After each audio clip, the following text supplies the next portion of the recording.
Friends, அனைவருக்கும் இனிய மதிய வணக்கங்கள். எல்லோரும் என்ன பண்ணுறீங்க? இன்றைக்கி நம்ம வீட்டில் வந்து மீன் குழம்பு வைக்க போகிறோம். மீன் குழம்பு கொஞ்சம் ப்ராசஸ் முடிஞ்சிருச்சு. அதாவது மத்தி மீன் தான் வாங்கியிருக்கேன்.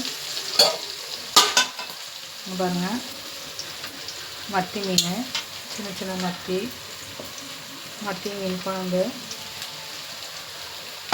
வந்து ஜிலேபியும் இருக்குது. ஜிலேபி வந்து ஃப்ரை பண்ணுறதுக்காக ஊற வச்சு ஃப்ரிட்ஜில் வச்சுருக்கேன்.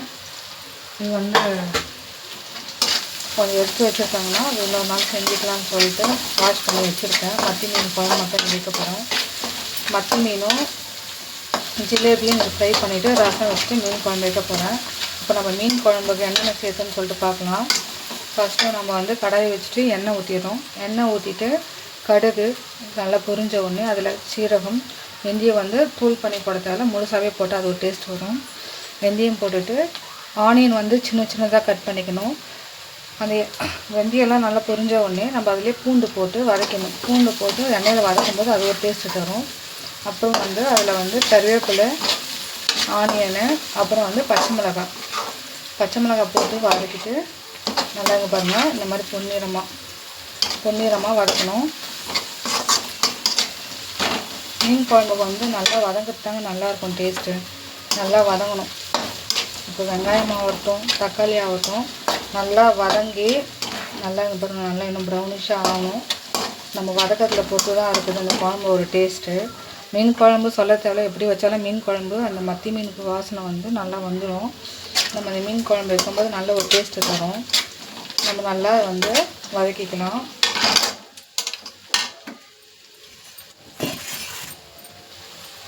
நம்ம வந்து தக்காளி வந்து மிக்சியில் வந்து அரைச்சி வச்சுருக்கோம்.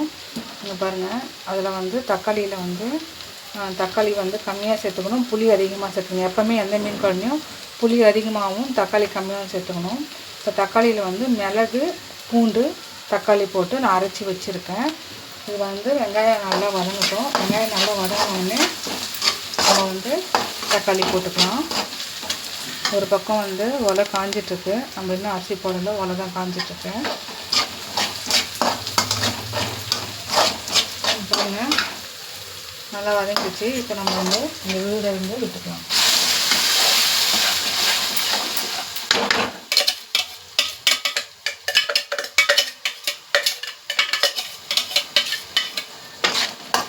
இது உள்ளே வந்து நம்ம அலசி லாஸ்ட்டாக வந்து சேர்த்துக்கலாம். பாருங்கள், தக்காளி வந்து விழுது போட்டிருக்கேன். இது நல்லா வந்து எண்ணெய் நல்லா மேலே மிதக்கி வரணும். தக்காளி நல்லா வதங்கி எண்ணெய் வந்து மேலே மிதக்கணும். அந்த மாதிரி நம்ம வந்து இந்த தக்காளி வந்து நம்ம வதக்கணும். அது வரைக்கும் நம்ம வதக்கலாம். வெயிட் பண்ணி பார்க்கலாம். இங்கே பாருங்கள் ஃப்ரெண்ட்ஸ், நல்லா வந்து எண்ணெய் வந்து மேலே வந்து நல்லா மிதக்கிற மாதிரி வந்துடுச்சு. தக்காளி இன்னும் கொஞ்சம் நல்லா வேகணும். எண்ணெய் இன்னும் நல்லா மேலே மிதங்கி வரணும். தக்காளியில் இருக்கிற தண்ணியெலாம் வந்து ஃபுல்லாக சுண்டணும். சுண்டி எண்ணெய் வந்து ஃபுல்லாக மேலே வரணும். மேலே வந்தால் தான் குழம்பு நல்லா ஒரு டேஸ்ட் கொடுக்கும். இன்னும் கொஞ்சம் நேரம் வந்து இது நம்ம வதக்குவோம். ஒலையில் வந்து அரிசி போட்டாச்சு. சாப்பாடு ரெடி ஆக போகுது. தக்காளி நல்லா வதங்குது. இதுலேயே வந்து நம்ம வீட்டில் அரைச்ச குழம்பு மிளகாய் தூள் போட்டுக்கலாம். தனி மிளகாய் தூள் காரத்துக்கு ஏற்ற மாதிரி, காரம் அதிகமாக இருந்தால் கம்மியாக சேர்த்துக்கோங்க. நீங்கள் காரம் அதிகமாக சாப்பிட்றதா இருந்தால் அதிகமாக சேர்த்துக்கோங்க, இல்லைன்னா கம்மியாக சேர்த்துக்கோங்க. நம்ம வீட்டில் எல்லோரும் காரம் அதிகமாக சாப்பிடுவோம், அதனால் வந்து நான் கொஞ்சம் அதிகமாக சேர்த்துக்கிறேன். இந்த தக்காளியிலேயே இந்த மிளகாய் தூள் வந்து நல்லா வதக்கி வச்சுக்கலாம். பாருங்கள், இது ஒரு நல்லா கிரேவி பதத்துக்கு வந்துடுச்சு. சிம்மில் வச்சுக்கோங்க. கேஸை சிம்மில் வச்சுட்டு நல்லா ஒரு 2-3 மினிட்ஸ் வந்து நல்லா வதக்கி விடுங்க.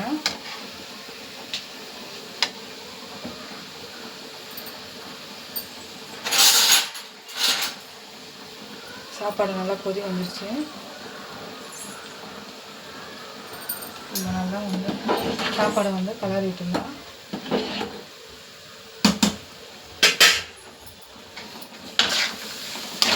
பாருங்கள். இது வந்து நம்ம மிக்சியில் அரைச்சோம் பாருங்கள். அதுலேயே வந்து புளி தண்ணி கரைச்சி நல்லா வந்து வேஸ்ட் பண்ணக்கூடாதுன்னு சொல்லிட்டு நம்ம வந்து ஊற்றி வச்சுருக்கோம். இதை நம்ம இதில் சேர்த்துக்கலாம்.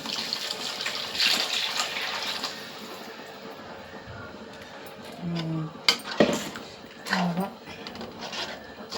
ஊற்றியாச்சு. தேவையான அளவு சால்ட்டு சேர்த்துக்கலாம்.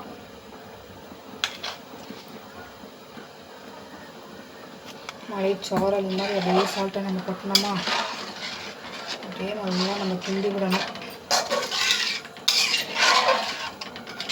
மீன் குழம்புலாம் வந்து கெட்டியும் இல்லாமல் ரொம்ப தண்ணியாகவும் இல்லாமல் ஒரு மிதமான ஒரு இதில் இருந்துச்சுன்னா தான் சாப்பாடில் ஊற்றி சாப்பிடும்போது டேஸ்ட்டாக இருக்கும். வந்து இப்போ வந்து கெட்டியாக இருக்குது. ஸோ அதனால் நம்ம வந்து சும்மா இந்த சின்ன கிளாஸ் வந்து தண்ணி ஊற்றிக்கலாம். அதில்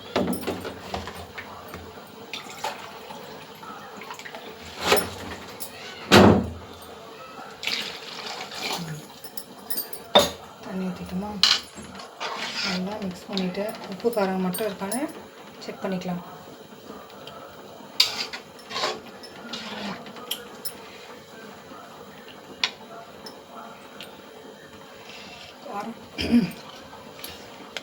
சால்ட்டு கம்மியாக இருக்குது. அப்புறம் காரமும் கொஞ்சம் கம்மியாக இருக்குது. நம்ம இன்னும் கொஞ்சம் வீட்டு மிளகாய் தூள், கொஞ்சம்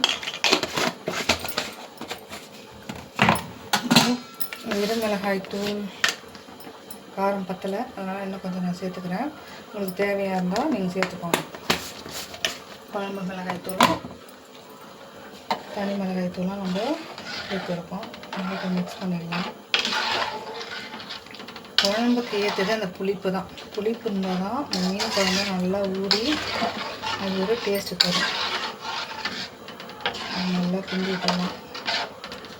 கிண்டி விட்டுட்டு நல்லா கொதி வரட்டும். இது நல்லா கொதிக்கிட்டோம். கொதித்த உடனே நம்ம வந்து மீன் கழுவின மீனை அதில் போட்டுடலாம். ஃபஸ்ட்டு கொதி வரட்டும், அது வரைக்கும் வெயிட் பண்ணலாம். இப்போ நம்ம ரசம் வைக்க போகிறோம். ரசம் வந்து எங்கள் வீட்டில் நாங்கள் இப்படி தாங்க ஃப்ரெண்ட்ஸ் வைப்போம். ரசம் அதாவது என்னென்னா புளி தண்ணி, அது பாருங்கள் புளி ஊற வச்சுருக்கேன். அதிலே வந்து கறிவேப்பிலை, கொத்தமல்லி, தக்காளி போட்டு அதில் மஞ்சத்தூள் போட்டு உப்பு போட்டுருவோம். அதுக்கப்புறம் வந்து அரைக்கும் போது மிளகு, சீரகம், பூண்டு, அப்புறம் காஞ்ச மிளகாய், அப்புறம் வந்து கறிவேப்பிலை கொஞ்சம் போட்டு அரைச்சி அது வந்து ரசம் செய்வோம். எங்கள் வீட்டில் நாங்கள் இப்படி தான் செய்வோம். உங்கள் வீட்டில் நீங்கள் எப்படி செய்வீங்கன்னு சொல்லிட்டு கமெண்ட் பாக்ஸில் வந்து கமெண்ட் பண்ணுங்கள். குழம்பு நல்லா கொதிக்குது பாருங்கள். நல்லா கொதிச்சு வருது, வாசனை வருது. இன்னும் நல்லா கொதிக்கணும். எண்ணெய் மேலே அப்படியே மிதக்கணும். குழம்புல அந்த பச்சை வாசனை, அந்த மிளகாத்தூள்லாம் போட்டு பாருங்கள், அந்த பச்சை வாசனை போகணும். நல்லா போனதுக்கப்புறம் தான் நம்ம வந்து ஃபிஷ்ஷு போட முடியும். அது வரைக்கும் வெயிட் பண்ணலாம். பாருங்கள் ஃப்ரெண்ட்ஸ், குழம்பு நல்லா எண்ணெய் நல்லா உங்களுக்கு நல்லா தெரியும் பாருங்கள். எண்ணெய் நல்லா அப்படி மிதங்கி வந்துருச்சு. இப்போ குழம்பு நல்லா வந்து கொதிச்சிருச்சுன்னு அர்த்தம். ஒரு பக்கம் சாப்பாடும் ரெடி ஆகிடுச்சு. இப்போ நம்ம வடிக்க போகிறோம். குழம்பு நல்லா கொதி வந்துருச்சு. பச்சை வாசனைலாம் போய் பாருங்கள் எண்ணெய் நல்லா மேலே மிதக்குதுங்களா. இப்போ இந்த டைமில் வந்து நம்ம வந்து மீன் போட்டுக்கலாம்.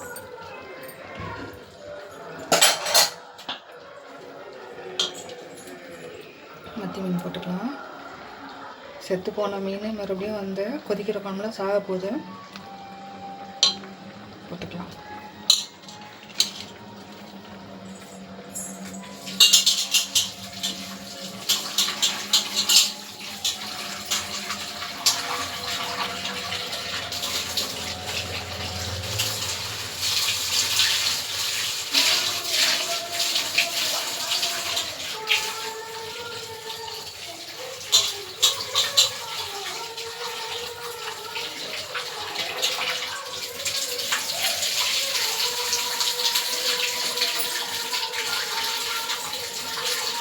அப்படியே வந்து போட்டுக்கணும்.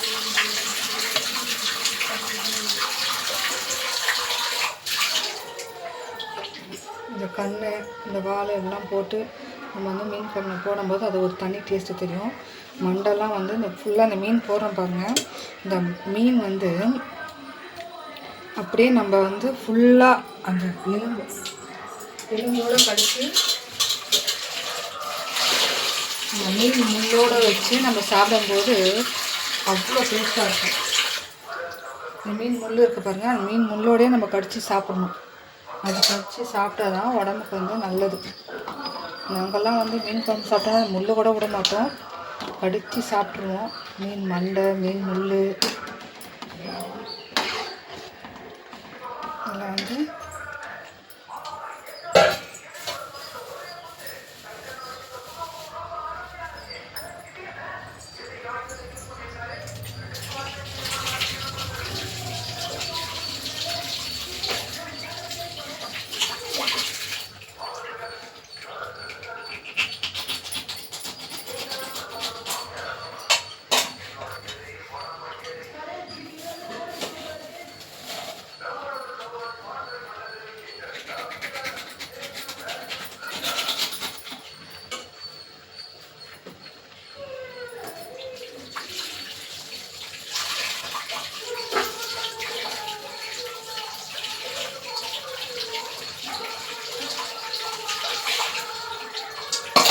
அதிலே வந்து ஜிலேபி போடலாம். எப்படி டேஸ்ட் வருதுன்னு பார்க்கலாம். ஜிலேபி உடம்பு தலை தனியாக கட் பண்ணியிருக்கேன், ஜிலேபியும் போடலாம். எப்படி டேஸ்ட் வருதுன்னு பார்க்கலாம். இருந்தாலும் மத்தி ஒரு தனி ஒரு டேஸ்ட் வரும். இதை வந்து நம்ம சிம்லேயே வச்சிடலாம். சிம்லேயே வச்சா தான் அந்த மீன் வந்து கொஞ்சம் நல்லா உள்ளே வேகும். அதுக்கு வெயிட் பண்ணலாம். இப்போ வந்து ரசம் தாளிச்சிடலாம். ரசம் தாளிச்சா தான் கரெக்டாக இருக்கும் வேலை. இப்போ லாஸ்ட்டாக நம்ம வந்து பெருங்காயத்தூள் வந்து ரசத்தில் போட்டுக்கலாம். ரசம் வந்து கரைக்கும் போது கொஞ்சம் பெருங்காயத்தூள் போட்டுட்டு எண்ணெயிலையும் கொஞ்சம் போட்டுட்டு அப்புறம் இறக்கும்போது கொஞ்சம் போட்டோன்னா டேஸ்ட்டு நல்லாயிருக்கும்.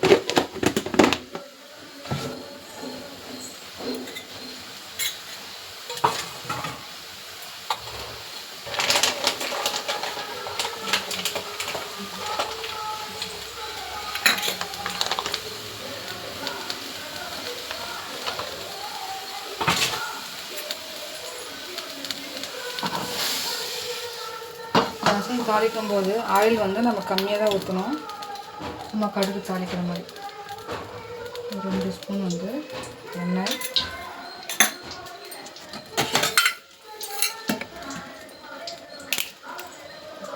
அடுப்பு ஸ்லோ பண்ணிக்கலாம்.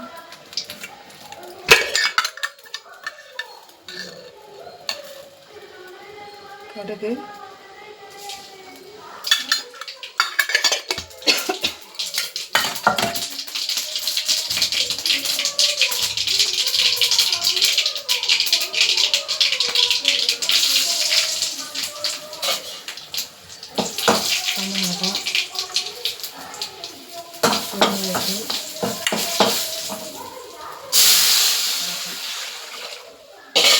ரசம் வந்து ஊற்றிக்கலாம். இப்போ வந்து ஒரு கொதி, அதாவது மேலே நுர கட்டினோடனே நம்ம வந்து ரசத்தை எடுத்துடலாம்.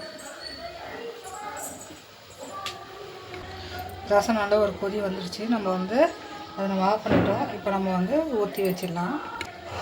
நம்ம லைட்டாக பெருங்காயத்தூள் சேர்த்துக்கலாம். அவ்வளோதான் ஃப்ரெண்ட்ஸ், ரசம் ரெடி. மீன் நல்லா வெந்துருச்சு பாருங்கள், நல்லா வெந்துருச்சு. மேலே சாதம் அப்படியே வருது, நல்லா டேஸ்ட்டாக இருக்குது பாருங்கள்.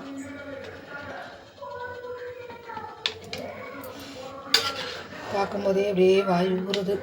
மீன் குழம்பு பாருங்கள்,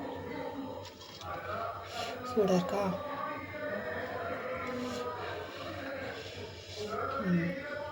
நல்லா வந்துச்சு. அப்படியே ஊறட்டும். ஊறினோடனே நல்லா மீன் குழம்புலாம் வந்து நைட்டில் வச்சுட்டு காலையில் சாப்பிட்டா தான் டேஸ்ட்டாக இருக்கும். இன்றைக்கி நம்ம நைட்டில் போய் ட்ராவல் பண்ணி காலையில் தான் விடியற்காலையில் தான் வாங்கினோம். வேலூர் மார்க்கெட்டுக்கு தான் போயிருந்தோம். ஒரு 1:30க்கு போயிட்டு வாங்கிட்டு வந்தோம். அது காலையில் வச்சுருக்கணும், காலையில் வைக்க முடியல, இப்போ தான் வச்சுருக்கோம். கொஞ்சம் நல்லா மீன் நல்லா ஊறினா தான் நைட்டுக்கு இன்னும் டேஸ்ட்டாக இருக்கும். குழம்பு அப்படியே ஊறட்டும். மத்தி மீன் குழம்பு வச்சுக்கலாம். இப்போ வந்து ஃபிஷ் ஃப்ரை வந்து எப்போவுமே நான் தவாவில் தான் ஃப்ரை பண்ணுவேன். இன்றைக்கி வந்து பாப்பா வந்து கடையில் ஆயிலில் பாயில் பண்ணி கொடுங்க. அப்படி சாப்பிட்றது தப்புன்னு அவளுக்கு தெரியும். இருந்தாலும் இன்றைக்கி ஒரு நாள் மட்டும்தான் தவாவில் போடும்போது எண்ணெய் கம்மியாக இருக்கும், பாயில் பண்ணி கொடுக்கும்போது எண்ணெய் அதிகமாக இருக்கும், கொலஸ்ட்ரால் அதிகமாகும். ஸோ இன்றைக்கி ஒரு நாள் தான் அந்த மாதிரி கொடுப்பேன், அவ்வளோதான். நல்லா வந்து மீன் நல்லா ஊறிடுச்சு. இதெல்லாம் நம்ம ஃப்ரை பண்ண போகிறோம். ஜிலேபி கடாய் காஞ்சிச்சு.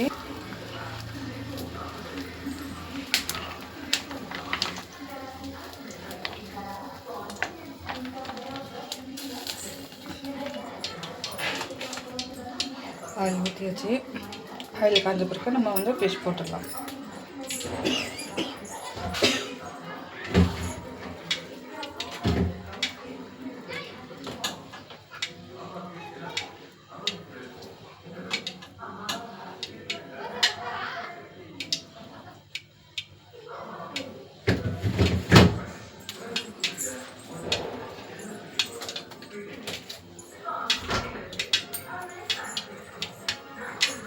இன்னும் கொஞ்சம் ஆயில் வச்சுட்டு அப்புறம் ஸ்லோ பண்ணிக்கலாம்.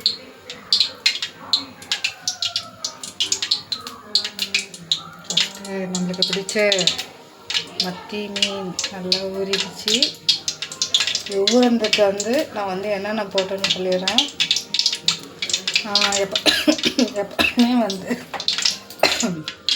எப்பவுமே வந்து நான் புளி தண்ணி, மஞ்சள் தூள், வீட்டு மிளகாய் தூள், அப்புறமா வந்து வெறும் மிளகாய் தூள் தான் போடுவேன். இன்றைக்கி வந்து கடையில் ஏதோ பவுடர் வைக்கிறாங்கன்னு சொல்லிட்டு வாங்கிட்டு வந்தாங்க. அந்த பவுடர், இஞ்சி பூண்டு பேஸ்ட்டு, புளி தண்ணி இருந்தாலும் புளி தண்ணி விடுவோமா, புளி தண்ணி விட்டுட்டு அப்புறம் அதில் வந்து வெறும் மிளகாய் தூளும் கொஞ்சமாக சால்ட்டு போட்டு நல்லா வந்து நல்லா பரட்டி ஃப்ரிட்ஜில் ஒரு 2 மணி நேரத்துக்கு வச்சுங்க. 2 மணி நேரத்துக்கு வச்சு பார்த்தா மசாலா இன்னும் ஊறி இருக்கணும். இன்னும் ஊரில் இருந்தாலும் டைம் ஆகிடுச்சுல, லஞ்ச் டைம் ஆகிடுச்சு. அதனால் வந்து நம்ம ஃபிஷ் ஃப்ரை பண்ணிடலாம்.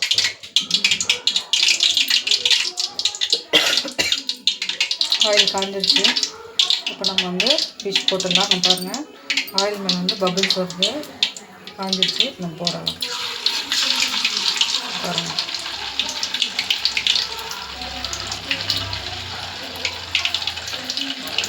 ஜிலேபி ஒன்று போடலாம். ஜிலேபியும் ஒன்று போட்டாச்சு.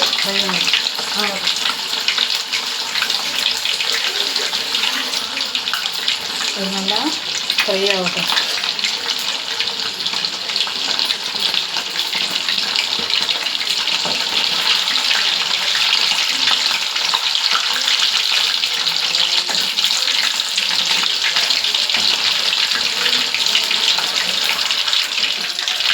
இது எதுக்கு ஒட்டாமல் இருக்குன்னா, நம்ம வந்து இந்த மசாலாலாம் போட்டு பெசியும் போது அதில் லைட்டாக நம்ம எண்ணெய் விட்டோம்னா மசாலா வந்து மீன்லே தான் ஒட்டுமை வச்சு எண்ணெயில் போடும்போது அந்த மசாலா தனியாக பிரிஞ்சு வராது. ஸோ அதனால் நம்ம வந்து இந்த மசாலாவில் எண்ணெய் லைட்டாக விட்டுருக்கோம். சம்டைம்ஸ் வந்து மீன் வந்து எண்ணெயில் போட்டு பொரிக்கும்போது வெடிக்கும். நம்ம ஜாக்கிரதையாக வந்து ஃப்ரை பண்ணணும், ஃப்ரை ஆகும். ஜிலேபி நல்லா ஃப்ரை ஆகிடுச்சு, மத்தியும் நல்லா ஃப்ரை ஆகிடுச்சு. பாருங்கள், மத்தியும் நல்லா ஃப்ரை ஆகிடுச்சு. இப்போ நம்ம வந்து ஒவ்வொரு மீனாக போட்டு பொரிச்சு எடுத்துடலாம்.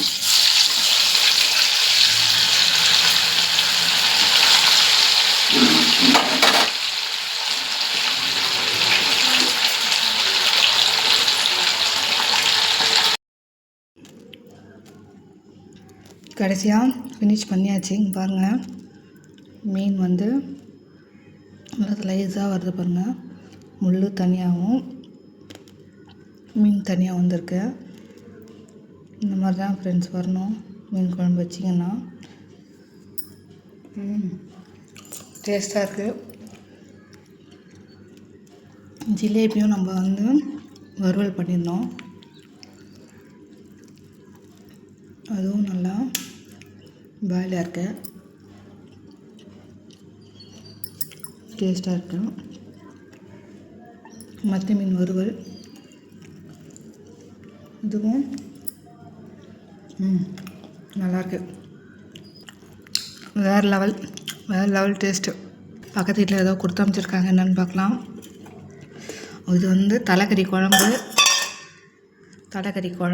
கிரேவி. வா, சூப்பருங்க.